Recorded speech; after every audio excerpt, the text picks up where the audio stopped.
Hi, everybody. Thank you for joining me on this Friday afternoon in the Locker Room, April 28th. I'm Alan Locher.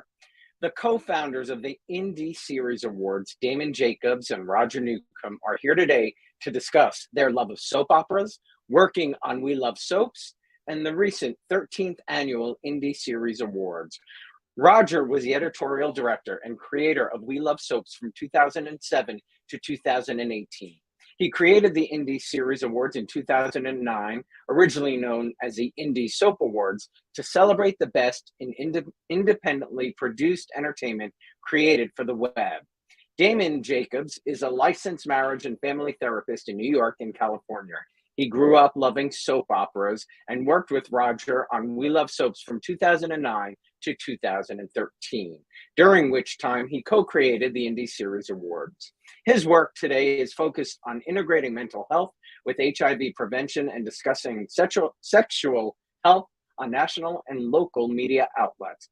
It is my pleasure to welcome two old friends to the Locker Room, Damon Jacobs and Roger Newcomb. Yay. Hey there! Gentlemen, thank you both for being here. Good to see you, Alan. Happy belated birthday. Thank you! Oh my gosh, I just turned 52. Thank you for noticing. I'm so glad to be on the Locker Room. This is incredible. Did you have a good birthday? I had a great birthday. I actually worked on my entire birthday, but that's okay. I love the work I do, so it's all good stuff. Well, we will get to the work you do for sure. Yeah. Jill Laurie Hurst says she's so excited to see you both.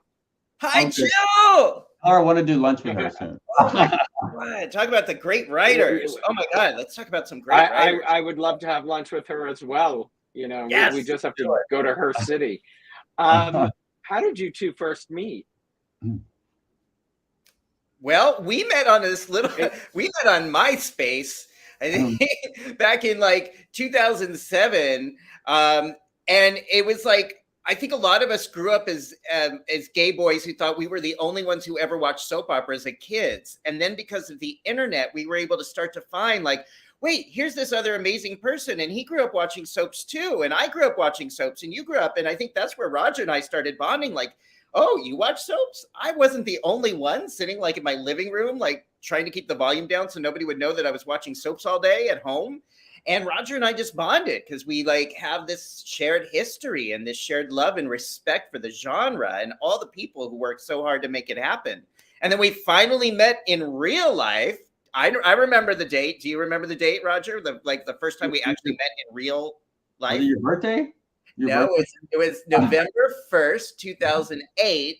Oh, I was Give Up Your Shoulds Day. It was Give Up Your Shoulds Day. It was also Eileen Kristen's show. Oh. Wow, yeah. We met in New York and finally in person at Eileen Kristen's show. I forgot where she was playing, but we met at one of her cabaret acts. And we're like, oh my God, we just started yapping and couldn't stop yapping. And we've been yapping so much ever since. We Love Soaps, though, like guys like around our age, like hundreds of them like became like reading our blog. Like, for some reason they related to that. And maybe because like we treated the soaps with so much respect and stuff. So yeah, that was probably our most loyal core audience is like little gay boys like us that grew up watching soaps. 100%. Through the Locker Room, I've met some great men who, two gentlemen in particular, Rex and Jason, met at the back of Soap Opera Weekly as pen pals because they both loved Guiding Light. Really, it really is incredible, the connection and the need that we were looking for that connection, not just connecting over something, but the fact that we were all looking to connect with mutually liked individuals who loved the genre we all grew up loving. And we will come back to that genre, but I want to talk about the 13th annual Indie Series Awards, which were announced 2 weeks ago on April 12th in a ceremony at the sold-out Colony Theater in Burbank. And the show was hosted by primetime Emmy winner Prachika Darbo. The 13th ceremony, gentlemen, when you hear 13th, what comes to mind? Well, I mean, I don't. I just think like back then I could actually see. I was thinking about the first year. The first year we didn't. It wasn't live. It was just pre-recorded, and we weren't even going to do that. I just like the soaps were starting to get canceled, and people like Crystal Chappelle and Martha Byrne were writing their own soaps, right? But there's a lot of these web series and soapy shows, and so I just announced nominees one day on the blog in a blog post, just trying to distinguish between which ones, out of the hundreds of shows that are popping up, like which ones are the best ones. And I didn't think anybody would actually care, but the shows at the time there were no web series festivals or no awards. There was no way to recognize them, so they all went nuts over it. So we made this pre-tape thing at Shetler Studios where we're wearing matching pink shirts and black ties, and it's so cheesy now, but it's hilarious. But the response was overwhelming, so we promised to do it live the next year, and we did at Alvin Ailey Studios, which is not a theater. And my husband found that, and like the one on 55th. Yeah, 20 minutes before. It was beautiful because like on the third or fourth floor, wherever we were, it was all the windows. You could just see Manhattan in the background. But Martha Byrne hosted. She, I give her a lot of credit. If she didn't, participate and do that for us, I don't know if we would have kept going. But like 20 minutes before we were supposed to start the ceremony, or 30 minutes, or we're about to open the red carpet, but there was no red carpet. There were like some press were there, but we had no idea where to put them. There were no chairs down in the dance studio. There were no stage. None of that was built. So I'm back there start putting chairs down myself, helping the guys from the theater. And but it all worked out. Like the actors somehow, I came back out from the theater to the lobby area, and the actors had just lined up and found the cameras. Like they knew what to do. Like the actors can find their cameras, I guess. And so it all worked out, and it was great. It was yeah. And so What do you remember, Damon? Well, I remember not really knowing what all this was about, but I knew that Roger had a vision. Roger could see the future of entertainment back in 2009, even before we saw the cancellations that were to come on network TV. Roger said the future of soaps, the future of continuing stories were going to happen on the internet. And that was also where producers and creators and writers were going to have so much more independence and autonomy about what they wanted to say and the stories they wanted to tell. So Roger wanted to award and recognize and validate that in the hopes that it would lead to more creation. It would lead to more stories, because we all knew that there was so much validation in our stories being told, and that network TV just wasn't really doing it.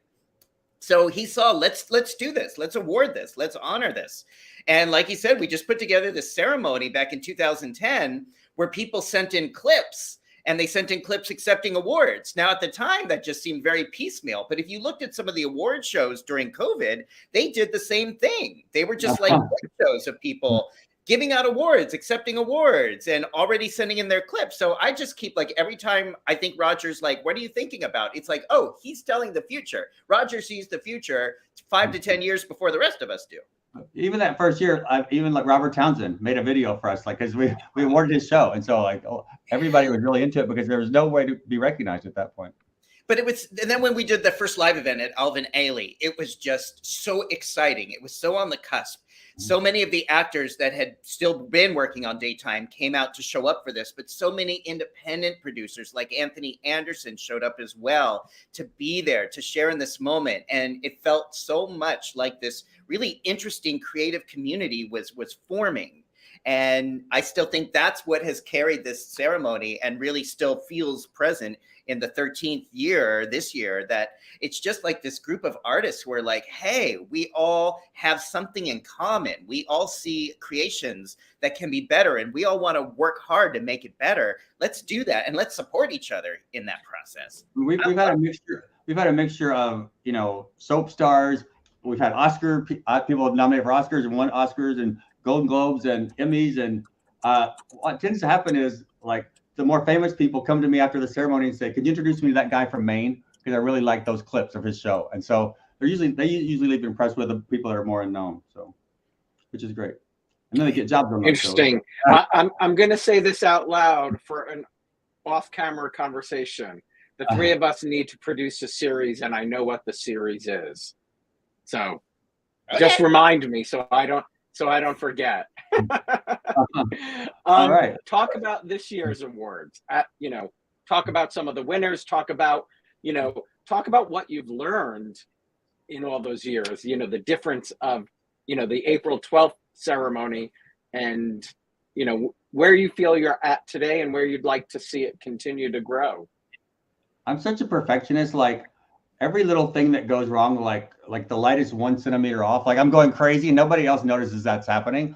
But one thing we did, it took 13 years to figure out, is we hired a real theater stage manager and director. And so all the problems that I anticipated, even if I thought it was about to happen, they'd already taken care of it. So it was really stress-free. Also, this is the first time that the show's been taking place in LA since 2015, 14. And so I always fly out there with a script half finished for the ceremony, with stuff to still edit. And so this year I did everything in advance for the first time. It took me 13 years to figure out that was a good idea. And yeah, it was like. Did you feel more prepared? Pardon? Did you feel more prepared having it done in advance? I just felt more relaxed. It was great. I could enjoy the party. We have a party the night before. I could just enjoy it. And usually I leave that party after talking for 4 hours and schmoozing, and I have to go back to the hotel and stay up all night working. And so this year I just got to actually sleep, which was great. But some of the shows, Studio City won 5 awards. That's Sean Kanan's show. Carolyn Hennessy won for that show. Lily Melgar won for that show. I love her. Carolyn Hennessy is just the best. She's the best. Yeah, so a lot of soap stars won from that show. There's a show from Canada called Chateau Laurier, which is like the most amazing looking show that maybe we've ever had. That was beautiful. Well, the next night they were nominated for Canadian Screen Awards, which was like their Oscars in Canada. They won an award there too, and they flew out at midnight to get back to Toronto for the awards the next night. And yeah, so we divided into dramas, comedies, and last year we had audio fiction, and you know, that really has exploded. That was probably 40% of the audience were people from audio fiction shows this year. Just like soap operas and continuing stories. Anything to add, Damon, on this year's ceremony? Well, so I've been a little out of the loop. I haven't really been directly involved with the ceremony for about 10 years. But Roger, literally, I think the day after last year's ceremony, Roger said, next year, I want to give something like a lifetime award to someone who's been part of this from the beginning. And then it was eventually changed to the Trailblazer Award. It was sort of Roger's idea to say we wanted to start recognizing the trailblazers, the people that were forming new paths, paving new roads, that were making it easier and more accessible for other artists, sort of setting an example for how to do this over a sustained period of time. And opting that Anthony Anderson from Anacostia would be the first person who really has earned that, and we would celebrate in that way. So Roger invited me to contribute to that, and I was like, yes. So that was my excitement, was just from 14 years ago to get to kind of be at the beginning of the formation of all of this, and then to see how much is shaped and evolved in the indie series world, and then also just being able to pay tribute to Anthony Anderson, who in my opinion is just creative genius and just someone who I personally admire so much, meant so much to me. And I'm just so grateful to Roger for letting me be there, and to really, you know, again, be able to be at the 13th ceremony compared to that first one in Stetler Studios. It was just very meaningful, very cool. I really wanted to surprise Anthony, but you know, he lives in DC, and that was going to be hard to pull off, but we managed to do it. Like over the course of a year, we got him to LA, and he brought his son, who's going off to college this fall. And so, yeah, it was a great surprise. He got very emotional, and yeah, it was a great night. And I just want to say, you know, kind of on a personal level, like Damon, being the great human being that he is, he took care of so much that night. Like one of the actresses, like left her award, like she left it with the trophy ambassador. She didn't take it with her. Damon disappears. 5 minutes later, he had found the award. He brought it to her seat to give it to her. He was just taking care of so many things. And even at the after party, the service was a little bit slow. Damon was going to get the drinks for people and making sure everybody was okay. And he totally didn't have to do that. And Roger and I, we're both control freaks. We have that in common. We can't just sit there and like watch stuff. We have to like try to get involved no matter what. But thank you. Yeah. He made sounds like a PR person. Yeah. Uh-huh. Yeah. Sounds like a PR person.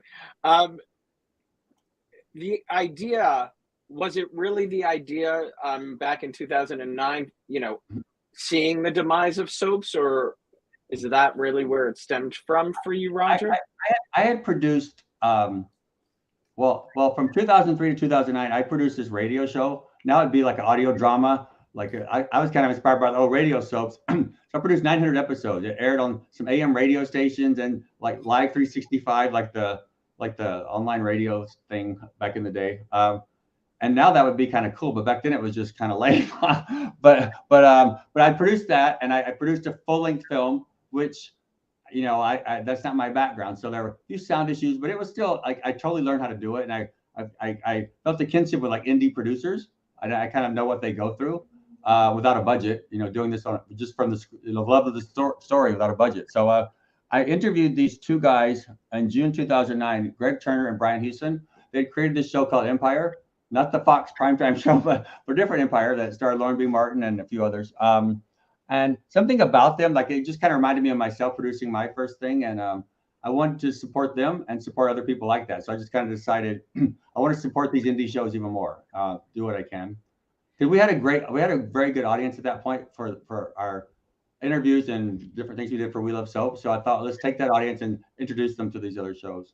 And what, you know, people, I want to keep in mind, there was no such thing as Netflix back then. There was no such thing. Oh, yeah. Amazon was simply something you ordered on. There was no entertainment. Streaming was a medical term, not an entertainment term. There was, so Roger, like, this was new. Like, this was really getting in on the ground floor. And I think Roger's always had this capacity to see what's possible sometimes before the rest of us see it. So this idea that there would be a way to produce and consume content on the internet and do it in a continuing story format, and the viewers would be hooked into the characters, but they would consume it on their own timeline as much or as little, that which we now call binging. And again, binging was a very different term back then. Roger saw all that before it actually manifested. And I don't think people realize that. Roger doesn't like it when I compliment him too much, but I really do think that's important for people to know. Well, and it's fascinating. I've said this since I launched this show. I mean, I truly believe if Netflix and all of those streaming had their, I don't want to say act together, but if they understood the model of streaming at the time that we lost As the World Turns, Guiding Light, One Life to Live, and All My Children, one or two of those shows might possibly still be available to the fans. It just was just a little too soon for them to go off the air. If they had, I don't know all the ins and outs, but I feel like the budgets got really big and they were shrinking. I think they got really big at some point in the 80s, and they started slowly shrinking as the audience went away. And then when I look at these indie shows, some of them were produced in their parents' backyard for like $1,000. So I was like, and they look amazing. And I thought, like, I wish some of the indie spirit could creep back into daytime. And by that I just meant, like, it used to be it's like a storyteller's medium, and now it's almost even though I'm enjoying all four, they have to produce it so fast we don't get a lot of long scenes like we used to, and they just have to do things where they know we're going to do this in one take. They have to write scenes that we know we can do in one take because we have to do 1,000 scenes today or whatever it is. Right. Time is money today, where in the 80s, time was spent, on scenes and creating, remote locations and enormous weddings and all of that stuff. Is your radio soap available anywhere, Roger? Well, I don't know if people would want to listen to that, but it probably. I've been meaning to bring it back. Like it basically started in 2003. I'd moved to New York City. I was separated from all my friends, and my friends and I played all the characters, and we're not actors. So the first year was really bad, but we would all get on the phone together and record this thing, and it was. But then I realized, I could hire a real actor, and so I slowly phased my friends out and put real actors in. Like we had Sean Kanan was on, Cale Brown, Anna Holbrook was like in my favorite episode, and she thinks that was so terrible. She hates her performance, but I think it was amazing.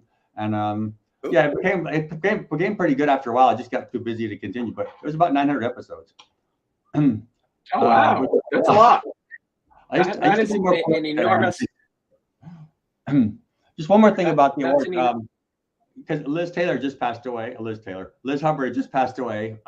and Lauren B. Martin presented with Anthony Anderson. Lauren guest stars on Anthony's show, Anacostia, and Liz Hubbard also guest starred. So they spoke about her, and I'm glad we got to mention her during the event. Oh, that's awesome. Yeah, kind of when I was green, like the second to last day. That is a big loss.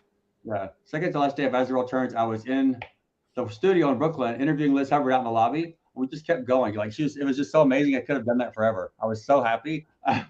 But yeah, back then we always wore We Love Soaps t-shirts for the interviews. And I met a stylist like a year later, and he's like, "You look like a crazy fan interviewing these people." So then I started dressing better. He's like, "You look great in the shirts, but I didn't look so good." But yeah, he's like, "You can't wear this t-shirt every time you do something." So but yeah, that's so funny. Any ideas for your 14th award show next year already? Well, every year since like the third year or even the second year, I've said this is the last year. So we never know. What happens is like we get to the ceremony, we're kind of exhausted. My co-producer Susan Bernhardt and I do 99.9% of the work, and so we're kind of exhausted, and we're sort of we kind of were like never again at that. But then we see the reaction, and the ceremony is always really inspiring, and meeting the people are kind of inspires us to keep going. So we'll see. I would imagine with the influx of content creators, there's a never-ending pool to choose from. Before we move on to soap operas, talk about what's the criteria for somebody who's creating a show to submit. It just needs to be independently produced, or not produced by a studio. They had to have aired 3 or more episodes the previous year. And it has to be a comedy or drama or audio fiction series. So, so it's that easy. There's no limit on some shows are half an hour, some shows are 10 minutes. So there's no real limit on the. Well, this guy thinks there should be a talk show category one year. I mean, it could be. We added audio. We added audio fiction. I'm like, that's never going to work. Audio fiction is never going to work because we have a really visual ceremony, but it has worked. So, we'll see. I'm just kidding. Well, so take me back, Damon. You grew up loving soaps. Who introduced you? What soaps? So I grew up loving soaps, watching with my mom, watching Days of Our Lives, everything in the house came to a stop at 12 o'clock. This was on the West Coast. We would sit, we would eat lunch, we would fold laundry, and Doug and Julie were really like the big stars, and we loved them. And the day, I still remember, I was 5 years old, but the day they got married in 1976, my mother had it was a party. We had a huge party. 8 of her friends are gathered, and it was eating. And I just loved being, I was more comfortable around adults than I was around other kids. So we just had this great party. It was October 1976. And sometimes for me, that would lead into another world. Or definitely I would start I was with the 10. Bears. Yep. I was 10. Yep. And it was just the NBC thing. Now we didn't have cable back then. It was all antenna, and there was no remote control. So there was no flipping between networks. So I just grew up pretty much on the NBC staple. And I lived in a house, we didn't even get ABC because of the antenna back then. So for me, it was just the NBC shows that I loved, and I consumed as much as I could on summer breaks, on spring breaks, on sick days from school. It would be Days of Our Lives, Another World. Later on, it was Texas. Later on, it was Santa Barbara, The Doctors, Search for Tomorrow. That was my staple of what I loved. And one of the greatest moments of my entire life was getting a chance years later to interview Bill and Susan Hayes with my mother. My mother came along for this interview that I got to do, this very long form interview, hours and hours of interviews with Bill and Susan Hayes, with my mother sitting right there. It was such a wonderful full circle moment for me that I cherish. Wow. Yeah. Roger, your introduction? I think, we always had CBS on day and night, 24/7. That was the channel my parents wanted to watch it. So I remember probably just coming in from playing outside or something one summer. We always had lunch around 11 a.m. and Search for Tomorrow was the first soap I remember. Even though my mom used to babysit kids at our house, she did that for a while. I don't know why soap operas were always on, because none of us should have been watching those. But I remember Search for Tomorrow. The first character I really remember loving was Sunny on Search for Tomorrow, played by Marcia McCabe. And so many years later, I meet her through our friend Nelson Aspen. And a lot of surreal things have happened, like growing up and watching those. I always loved the young ingenue, like the young heroine. And my sister always loved the young vixen, their rival. So like I loved Beth on Guiding Light. She loved Mindy. I loved Tracy on Young and the Restless. She loved Lauren. So we'd always fight over the soap. I sort of branched off and got my own TV in my bedroom eventually, and started watching Texas and Another World, and Another World became my all-time favorite. And then later, when I didn't really watch ABC soaps until like the mid '80s, Ellen Wheeler was my favorite actress. I told her when I interviewed her, she's like, "You're lying. I don't believe you." But she was my favorite actress, and she moved to All My Children, and so I started watching it, and then I watched it for the rest of its run for 20-something years. But, so that's interesting. You grew up though on CBS, but then fell completely in love with Another World. Yeah, at one point, like I remember when we first got our first VCR, that thing was like, sometimes I would record 30 minutes of one, 30 minutes of another, and I thought I had to save all the weddings, so then I would have to like make, sometimes I would record the middle of the tape. It was such a complicated thing to get all these things. I would come home from school and watch like 8 soaps, like even if I had to watch 30 minutes of each one. I was kind of fanatical, but there was nobody to talk to about this. Like occasionally, like a girl at school I liked when I still thought I liked girls, like soaps, but really there was nobody to talk to about soaps. And meeting people like Damon, it was just like a kinship immediately, because this is like this thing we're so passionate about, nobody else really takes seriously. And Yeah, I mean, I met friends outside Guiding Light Studios. I met friends at softball games that the actors used to play at, but because there was no internet when I was watching.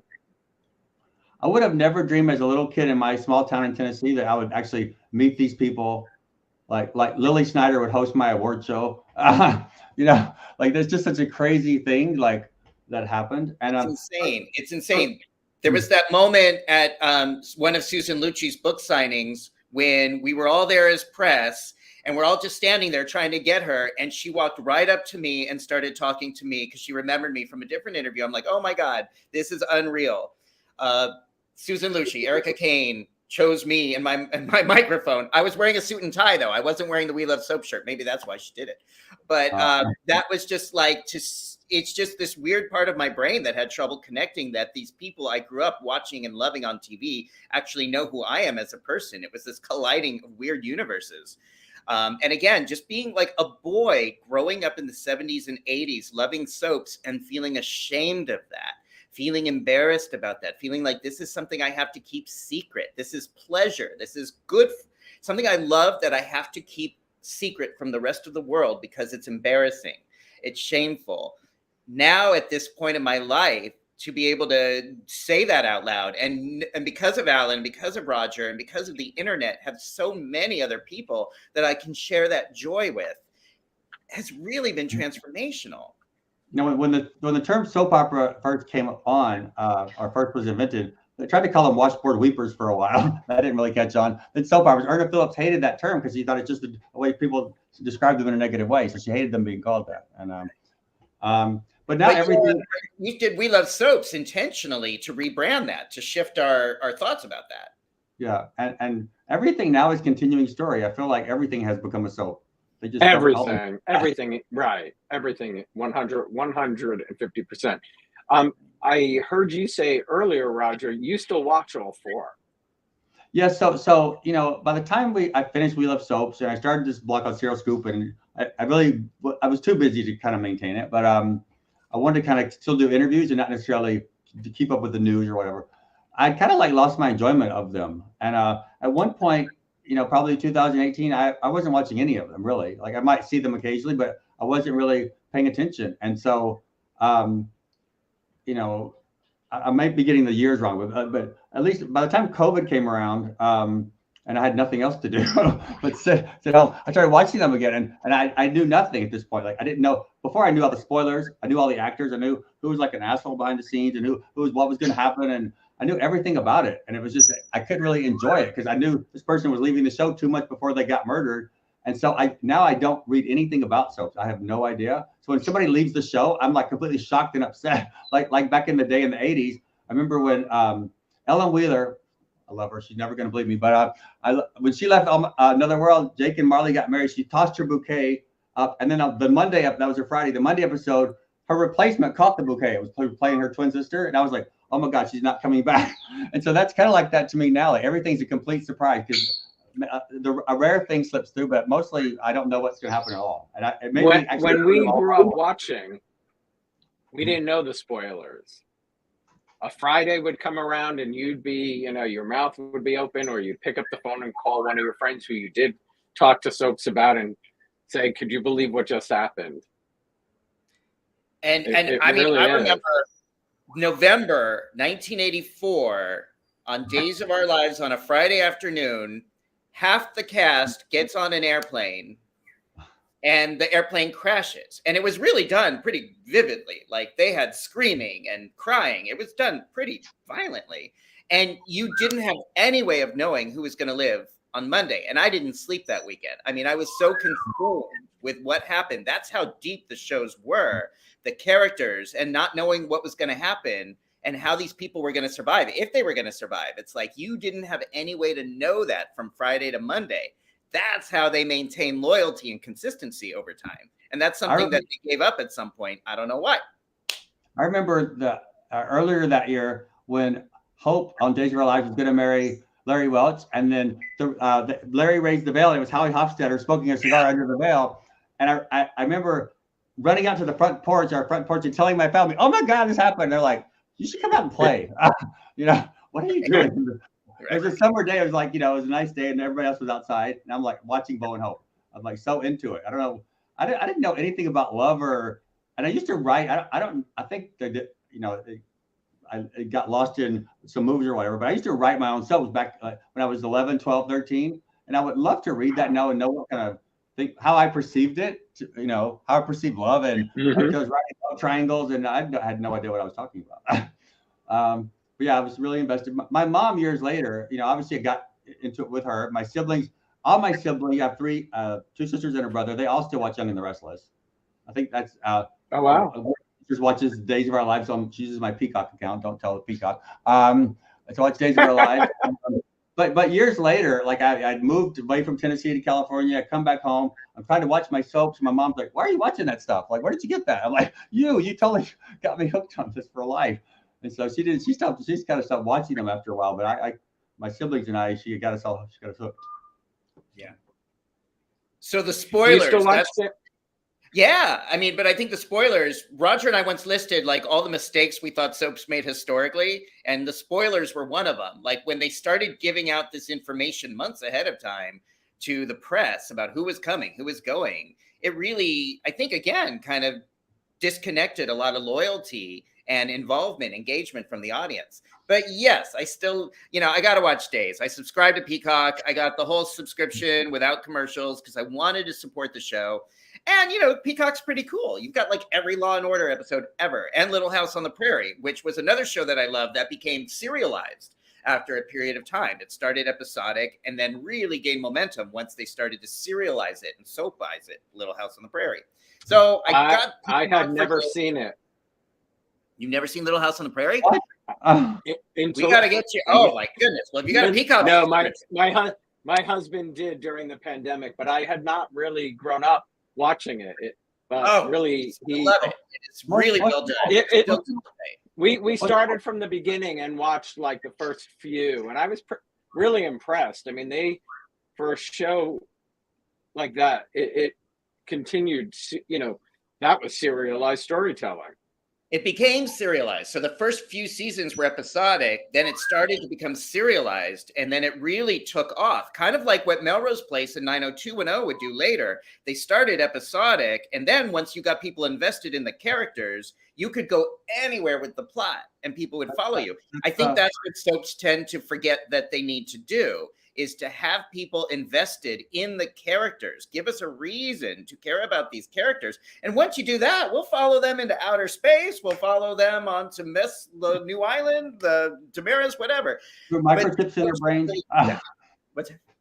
Microchips in their brains. If this interview's bad, it was because Rolf from Digital Life put a microchip in their brain. You can all blame the microchips. I think as a viewer, this is where they lost a lot of people, was when they started to mess with the engagement and the consistency of loyalty of the audience with doppelgangers, with brain chips, with bringing back people from the dead that we had seen died on screen. Every soap that's been on the air has been guilty of doing this. It was okay to bring characters back from the dead if they had died off screen. That was like that was accepted. Like when Reva went over the cliff in the water, or when Roman Brady died on the cliff on Days of Our Lives. It's like, you knew they were going to come back eventually. You just didn't know when. Once they started killing people on screen and bringing them back after you had seen them die, that's where they started to divorce from loyalty. But I'm still loyal. I still watch Days. It's kind of a habit. I still kind of need to know. I really enjoyed GH. GH is still, I think, given the circumstances they're under, I think they're doing a really good, consistent job.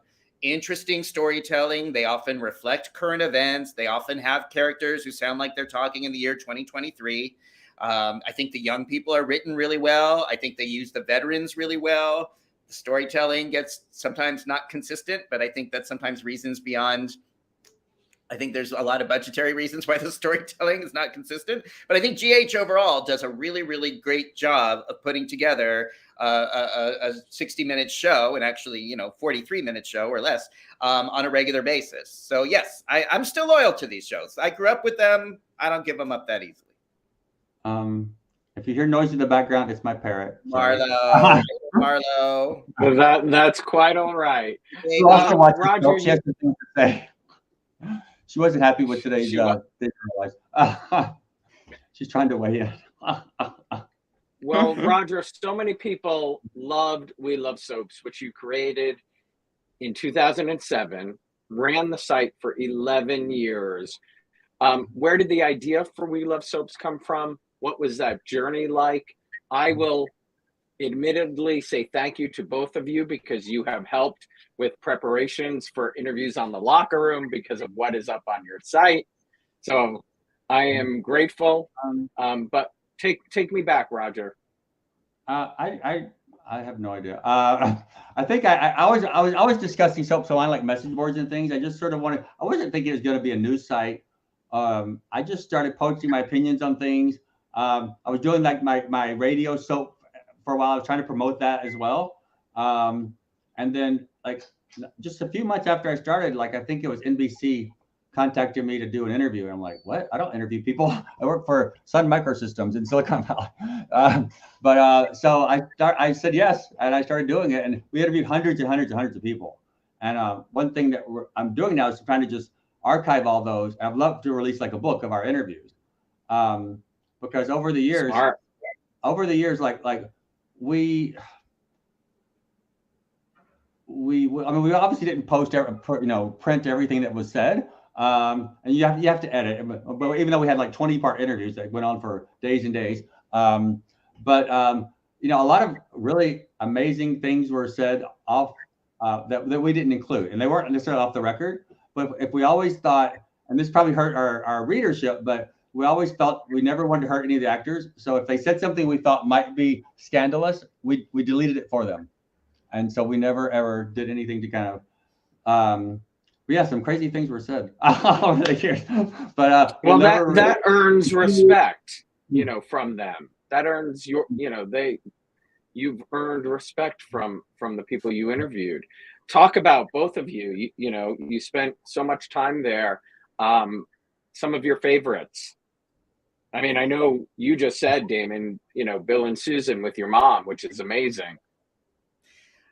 I mean, so I did these long interviews, which at the time wasn't really being done. And now, Alan, I love that you're doing long form interviews here. And Stephanie at Soap Opera Digest does longer form interviews. But at that time, nobody was doing like these hour-plus long interviews with these stars and writers and directors and producers. And they all had so much interesting things to say.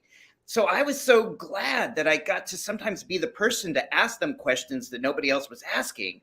And with that, I mean, my favorite, it's hard to choose, but I guess my biggest ones, aside from Bill and Susan Hayes, were getting to interview Colleen Zink, Ian Buchanan, Claire Labine, Harding LeMay, Anna Stewart. Some of these people who I had just seen and been affected by their work in so many ways, people I admired and had so many stories and insights to tell about their lives and their experiences, that I felt so privileged to be able to be the one to bring that out. Those are just a few of my favorites. I can tell Roger. Now, the cool thing is Roger protects people. So there was something that went really bad that Roger didn't want to publish, which we never did. But Roger, am I allowed to talk about the person who passed away who yelled and screamed at me on the phone? I think so. Okay, so it's probably not that surprising. Okay. So here's one of the so we compiled with critics, many critics over the soap genre, a list of the 50 best actors and actresses historically, and it wasn't just what we thought. It was like we really gave Roger did a spreadsheet of all these critics and people who had been in the industry. Right. We found reporters from the past and tried to cover for decades, and so we had 10 really of the best journalists that ever covered soap. So we're pretty proud of the list. But on the actor's side, the person who didn't make the top 50, but I think he was number 51, was named George Reinhold. George Reinhold had been very prominently featured on Another World when Another World had been the #1 show throughout the 1970s. And he had been a really big part of Another World in soap history and One Life to Live. But he was not happy about the fact that he was not on that top 50 list. And we had an interview scheduled. It was going to be this long form interview. And I was really looking forward to talking with him and listening to him and hearing his side of some of the scandals that had accompanied his career. But he just got on the phone and screamed at me and really went at me because he wasn't on the top 50 list. And I was like, oh my God.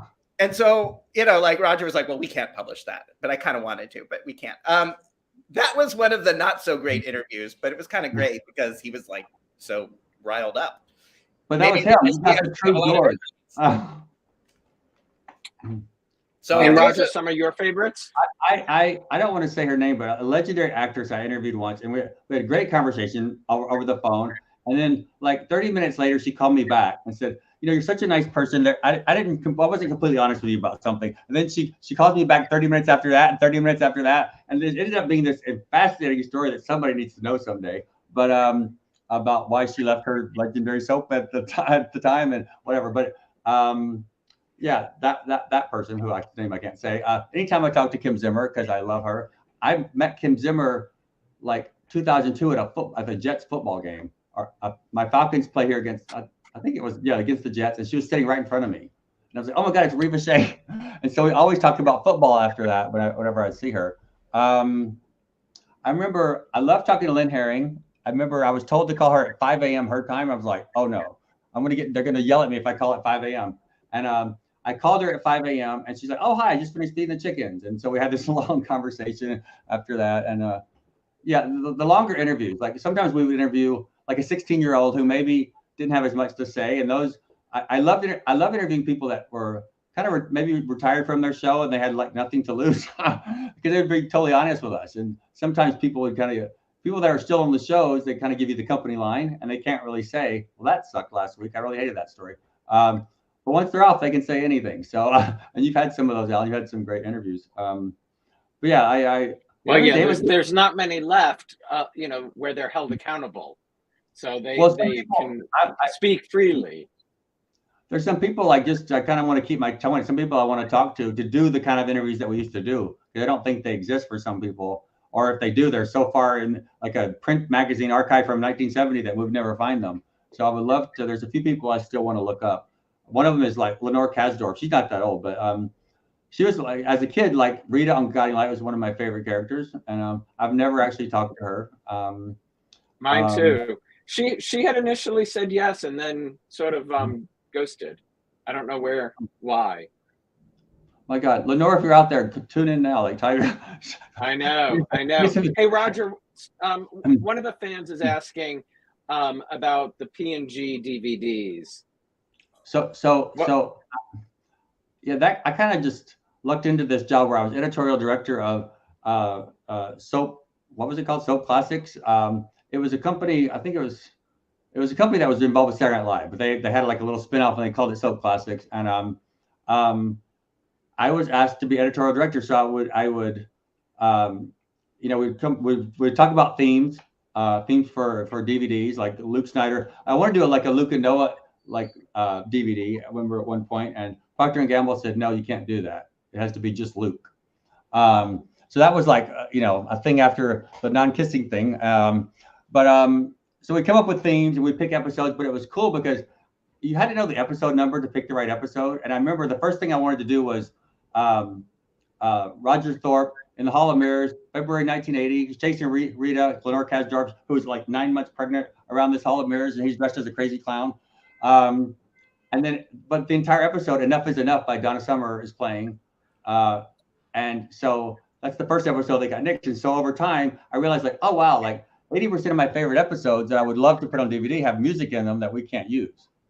And so back in until like the late 90s, the technology was the dialogue and the music was on the same track. Like it wasn't separated, and you couldn't separate them, right? If the music's playing at the same time, you can't pull the music off.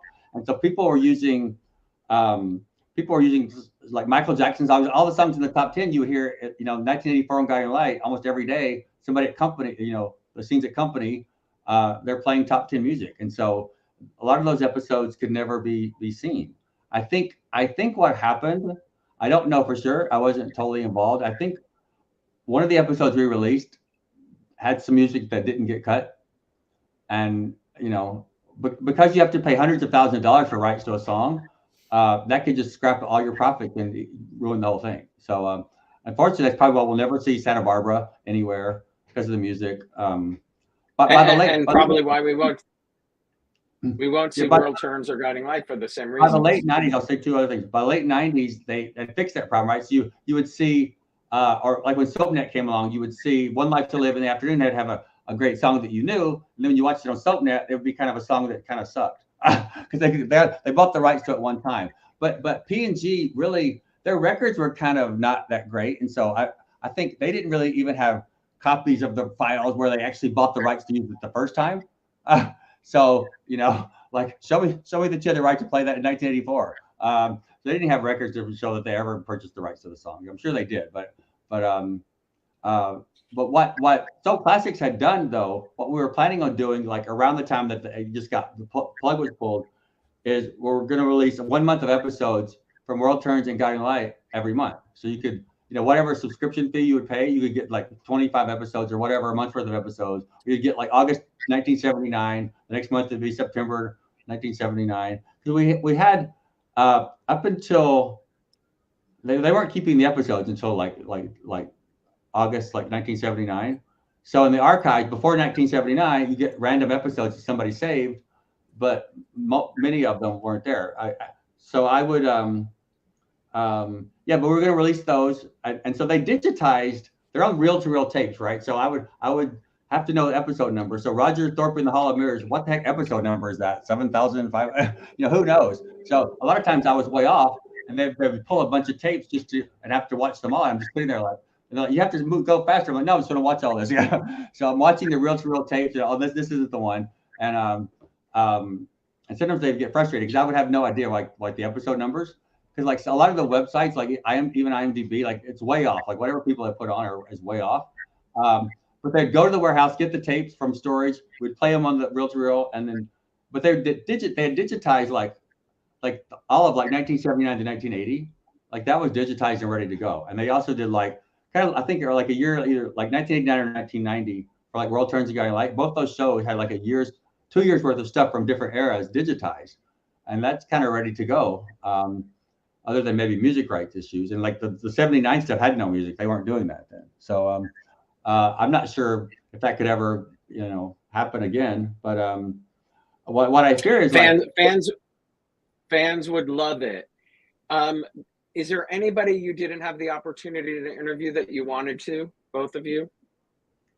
Go ahead, Damon. Oh, yeah. Jane Elliott. And I never really got a chance to do a long interview with Judy Evans, who I love. I did a lot of short red carpet stuff with her, but she has a lot to say. She has a lot that she thinks about. She has a lot of wisdom. I'd love to hear in a longer form interview more with Judy Evans is like, her life, her thoughts. Well, yep. I would say that about Ellen Wheeler. I want my 12-part interview any day now. But I would say Tom Eplin. I think Tom Eplin was fascinating, and I would be curious how we would even relate to each other. But I would love to do like a real interview with him. So many. Very cool. I love Nancy Legron, and she's very active on Twitter, so you do get a lot of her perspective. But again, she's very vocal. Just hearing her reflections on a nearly 40-year history of being on screen consistently, she's got a lot to say about life. Yeah, that's awesome. Roger, do you remember coming out to PPAC? Yes, and Alan, I want to give you credit. Alan, as publicist for the P&G shows, really was forward thinking and involving bloggers and promotion, and he was ahead of his time doing that. Yes. I remember Damon and I came to PPAC later. I came to PPAC the first time. I was just like, what? Where the heck are we? But I like that stuff. I mean, because I watched a lot of indie stuff, and back then it wasn't maybe necessarily as good as it is now. I didn't mind some of the stuff. It was just the stories that I minded. And then by the last year of Guiding Light, I loved all the stories. It was my favorite soap at the time. And I didn't really care where it was shot. And so a lot of people had a problem with PPAC, or they didn't like how it looked. I didn't mind that at all. I actually loved the stories in the last year. But that was fun. I remember we took a photo. I think that was at CBS though. We took a photo of all the bloggers in Springfield jail. I think that was up in New York City. Yeah, absolutely. But it was interesting. We're in this house in PPAC. From one room to another is a completely different set, and it was great. That's what I remember. Yeah. Reva and Josh's house, the Spalding mansion, Jonathan's apartment. Right. It was this big house that had all these sets. It was so cool. Yeah. It was a really cool house and property. It was like a farm. There was that much land to shoot on. Yeah, PPAC I don't live far from PPAC now. It's a beautiful, beautiful area. Yeah. Damon, I'm really curious. You told me that you use soap operas as a tool to help understanding healing, hope, and surviving drama. Talk about that in the work that you do on a day-to-day basis. Absolutely. So growing up, all of the shows, I think on all the networks in the 70s and for most of the 80s, basically were allegories that you can get through some of the worst things life is going to throw at you. You can go through tragedy. You can go through trauma. You can survive violence. You can survive disappointments and heartache and live to see the next day, perhaps even stronger than you had been the day before. So I think some of these legendary characters like Julie on Days of Our Lives, like Vicky on One Life to Live, there's so many that exemplify, like Bobby on General Hospital. Oh, and Jackie Zeman. That's one of my favorite interviews I ever did was Jackie Zeman. I can't believe I forgot that. They showed that you can go through some of the worst things life can throw at you and live and love another day. And that's very, very different from the narrative that often comes up in the therapy room, is that when something bad happens, we sometimes default to defeat or suicide or drug abuse or to go through this sort of helplessness thing. So when I have had clients throughout the years who have identified with soap operas or identified with certain characters, we've used that in my therapy room to try to say, how would so-and-so, like a lot of my clients in New York love Dorian Lord. They grew up, loved Dorian Lord. And, she was very popular. And Robin Strasser, another one of my favorite interviews and favorite people. But we sometimes say, so what would Dorian do in this situation? Well, Dorian would put on her hat and she would face the bullies and she would go on and live through this. And we okay, this is what we're going to do. It helps when you have symbols. It helps when you have allegories to defer to when people are struggling with very real consequences in their lives. I think soaps used to do that well. And for whatever reasons, they stopped doing that well and stopped telling those stories as effectively sometime in the mid 1990s, when they seemed to sort of give that up to a certain extent. But for those who grew up with that, and for those who lived with that, these are every single show that was on for any length of time, Joe on Search for Tomorrow, Althea on The Doctors, Iris on Texas and Another World, they all exemplified that ability of resilience and strength. And we use that as much as possible in my therapy room. Wow. I love that. How did you end up in this career? What drove you to become? When I was in kindergarten, watching Days of Our Lives with my mother at home, this new person came on named Marlena Evans, and she was a therapist. And people came into her office and told her their problems, and then they left happy.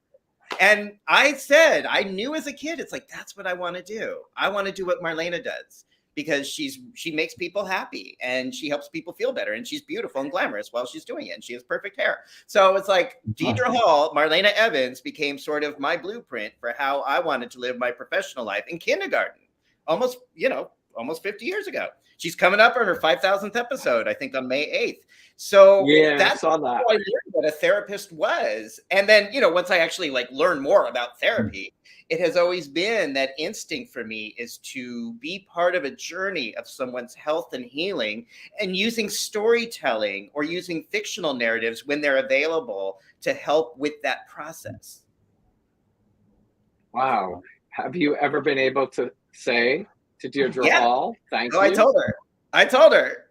She seemed, it's not easy to stump Deidre Hall, but she seemed genuinely surprised when I told her that in 2011. She was like, wow, really? Thanks. Oh, I just realized I have a prop beside me, my Mitzi stick. I want to show that. It's starting to fade a little bit, but I carry it with me. One of my I love that woman, Ann Sayer. Yeah. That really is, another just great story about the connection we all have to daytime dramas, Damon. That is really, look at how early you were introduced to that. And as you just said, you just turned 52, and this is your career because of what those writers, whoever they were, who, if it was Jim back then or whoever made Deirdre Hall a therapist, guided your life in a direction. Yeah. And the other thing that really helped for me was again, watching Susan Hayes, Julie Williams throughout the 70s. She went through everything. She lost husbands to death. She was raped. She was burned in a fire. She was shot. And after all that, watching all that as a kid, she was shot. And everyone kept saying, Julie's fighting so hard to stay alive. She's fighting so hard to stay alive. And as a kid who was going through depression, who was realizing I was different from other kids, who didn't have any friends, who was lonely and even suicidal at times, to see them talk about Julie as a survivor, here's someone who has been through some of these horrible things, yet she's fighting to stay alive in a coma in the hospital. Now, I knew she was a fictional character, but it was the meaning that sort of helped me get through some tough stuff in my early teenage years. Was okay, if Julie can do it, then I can do it too. And yes, I got a chance to tell Susan Hayes that as well when I got to interview her, just about how that power and what she brought to that role meant to me. Same thing with Patsy Pease on Days of Our Lives as Kimberly Brady. Just what these narratives offered and what these performances allowed was for us to imagine a world where we could also rise to the occasion when we are being bullied, defeated, harmed, traumatized by someone else. Those have been important lessons for me throughout my life. And I'm so grateful that the soaps were there to provide these role models in a fictional way. Well, I think of, Beth Raines in the 80s and the abuse and how she, Judy's portrayal at that time of strength and being able to overcome that and just talk about the conversation for young women was huge back then. That's, I'm sure, what contributed to her popularity in the Four Musketeers was them all fighting to keep her safe, really, right? and then the love story. Roger, tell us about Serial Scoop. Oh, I just, long story, but I actually sold We Love Soaps at one point, and paid off some debt, and actually for the last few years, I actually was, so it was owned by somebody else, and I was just paid to post there. So I wanted to do my own thing and keep it going. I wanted to keep doing interviews, and so yeah, I started Serial Scoop. I'm doing 12 things at the same time in the Indie Awards. I don't really have time to maintain it all. Like back in the day, I could produce 900 episodes of a radio supplement. I can't really do it anymore. But and I want to have more fun in my life too, outside of my desk. So I understand that. It's I still want to keep my toe in and do the occasional interview. I'll take Tom Eplin if I can find him. If I can ever, there's people I would love to just interview right now. But isn't he like in a garage somewhere in Northern California? He has children now. I know he's a dad, I believe, and he is in California, from what I understand. I would like him too.